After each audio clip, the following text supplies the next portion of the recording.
Hi my fellow readers, and welcome to the first video on my blog. I'd like to start doing a series called Book Binge, where every time I find a bookstore and explore it and bring home some new treasures, I'd like to share them with you. And so for this first video, I'd like to introduce you to a store that I've come across recently called Open Books. Now, not only is it a secondhand bookstore where you can find books to your heart's content, but they're also a nonprofit literary organization that works with kids in Chicago, helps them to publish their own work, promotes literacy in schools, things like that, and it's a cause I'm very passionate about. I've actually been volunteering with them for a couple months right now remotely as an editor, working with kids and editing their writings, and I'm really excited to see what that entails and what that brings and all the creative minds and everything like that. So, as such, I like to support their bookstore as well, and I usually cannot leave a bookstore without finding a single thing to bring home. It's impossible for me. And Open Books is no exception. They have a wide variety, everything is categorized, I love it there, it feels like home. They have couches where you can just sit and read and explore the books before you buy them, everything like that. So, my most recent trip to Chicago, where I went and visited them, I brought back quite a few books. So, I'd like to share with you today what I got there. And the first was The Burgermeister's Daughter. Now, any of you who know me knows that I'm a history nut, so especially when it pertains to women. Hello, women's studies minor. Anyway, so Burgermeister's Daughter is basically about a woman before her time.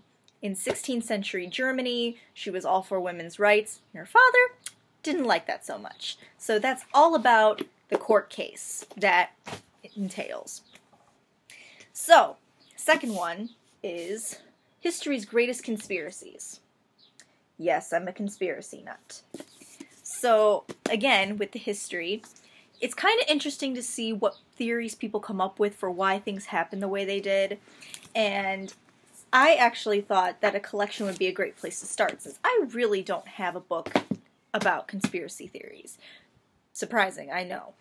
So, this looked interesting, and it talks about, the assassination of Abraham Lincoln, which we all know the conspiracies about that one, and Jack the Ripper. However, it also talks about the death of Marilyn Monroe, which I've always been fascinated by personally. And then it talks about flying saucer crashes, and of course, Area 51, the grand kahuna of all conspiracy theories. And now, also, because I'm a women's studies minor, sex in history. Now, I always think that when they talk about sex as it pertains to historical events, it's fascinating how much it influences our past. So, I'm also a huge fan of big, giant histories as well. So, I'm kind of curious to see how this turns out. I mean, it talks about everything from STDs to the problem of love, allegory, and it's by a really well-known scholar. Her name is, I don't know how to pronounce her first name, but I'm gonna guess it's Reay, R-E-A-Y, Tannahill. She's also written a history about food. Might be interesting to check out, because you never know what you might find. Next, a history of reading. Kind of obvious why I picked that one, don't you think? But I was kind of surprised that they could put that into a historical book, just because reading is so varied and so vast. So I'm kind of interested to see how this one is going to play out. And it talks about everything from the origin of the clay tablet to CD-ROM, and it's 6,000 years of history right there, all in one book. And I don't know, this doesn't look that thick to me, so, but then again, I read 1,000-page books, no problem, so. And Alberto Manguel is also very well known. I've heard of him before. And I think this book took him about 7 years to research and write. Kind of impressive, not gonna lie. So I'm kind of flipping through, and it talks about everything from printing presses. They have clever reading machines is what they're called. Engravings, like everything. So, I'm kind of excited to read this one, just because, you know me, I'm a book fan, that's why I'm writing this blog, and that's why you're here. And now, just based on the title alone, I had to pick this one up. The Man Who Loved Books Too Much. And it's actually about a thief who is obsessed with books and steals them not because necessarily of the monetary value, but because he is obsessed with them. Kind of like me. I wouldn't resort to thievery, but, you know, it's actually a true story, and he's been stealing rare books all over the world, and it's about the detective that chases him and the ensuing cat and mouse sort of scenario. So I'm pretty excited about this one. I've also heard it recommended on Goodreads, which you know I frequent all the time. And it's by Allison, Hoover, Bartlett. I can't wait to read this one. I'm really excited about it. And next, I also picked up another history book called Bright Young People, and it's about the Jazz Age. I love The Great Gatsby, I love the clothing, I love the history and the frivolity of that time period, so I wanted to check this out and get a more in-depth look at that decade. And honestly, I feel like it's really undervalued in history, so I kind of wanted to look at that, and it talks about the 20s in London specifically, so that's where F. Scott Fitzgerald and Zelda were, you know, Hemingway, all sorts of really, really talented and iconic people, and so I kind of wanted to take a look at that, and they're known as the Lost Generation, so maybe I'll find out why that is. And next is The Professor and the Madman.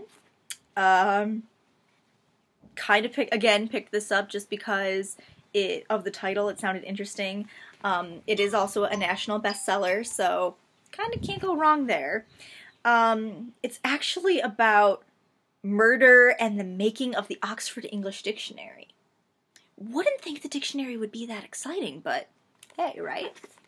So basically, it talks about how half of the words compiled in the Oxford English Dictionary were actually collected by one person. And he was an inmate at an asylum for the criminally insane. Kind of fascinating! So I'm going to be looking forward to this one too, so you know me, I love the weird tales of history, so this is definitely one of them.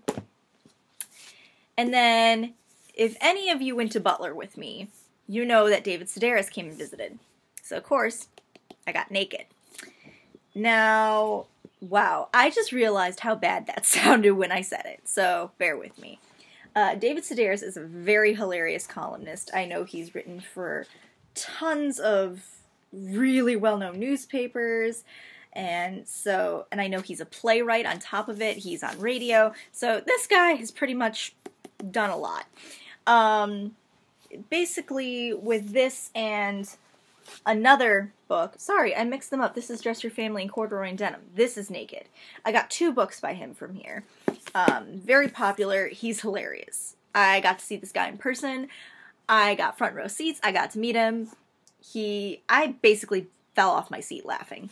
A lot of it is memoir, a lot of it funny stories that he's heard, and so it's basically just true humor.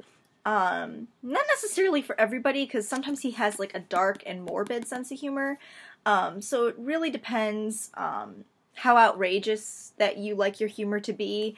He is definitely on the broad end of the spectrum over there. He also talks about his mom and things like that, so it's from a lot of personal experience, which I actually find funnier than made-up stuff. So, David Sedaris, I love this guy. I've already read one of his books called Holidays on Ice. A lot of Christmas-themed tales. He worked as an elf at Macy's. I feel sorry for him. So, check him out. He's pretty great. And then the last one I actually picked out myself was The Monster of Florence. Again, it's about a serial killer. I'm fascinated with serial killers. Why, I don't know. I just like to figure out how they tick, what makes them do what they do. I mean, I watch Forensic Files constantly, CSI, you know, serial killer movies. I'm obsessed with Jack the Ripper. So, of course, I kind of had to look at this one. True story again. Basically, this guy was known as the Monster of Florence. goes over the story and like how this journalist trailed him, and it was started with a double murder, and then it just kind of goes from there. So I'm kind of fascinated also by Florence. I love Italy. I think it has one of the most exciting histories of any country that I've kind of looked at. So I'm pretty excited for that one. This is also a New York Times bestseller. So obviously a lot of people liked it. So hopefully I'll like it too. And kind of the cover's kind of fascinating too. I mean, just the angle. I don't know. That's kind of weird to me.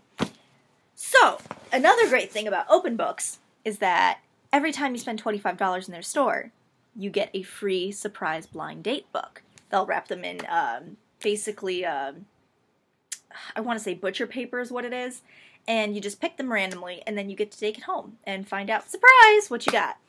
Unfortunately, one of the ones I got was basically about finances. Doesn't make for exciting reading, so I ended up giving that to somebody else. But the other two, I'm kind of curious to read them and find out about them.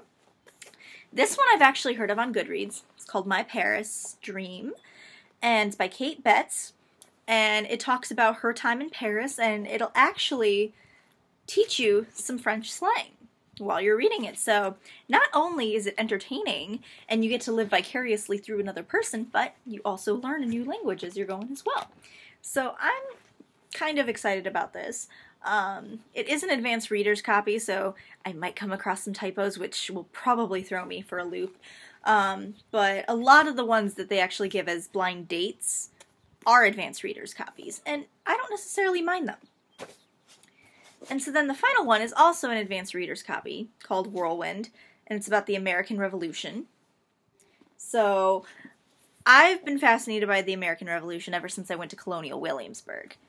I had such a field day there. So I'm kind of interested in what this guy does differently versus all the other historians that have written on the subject.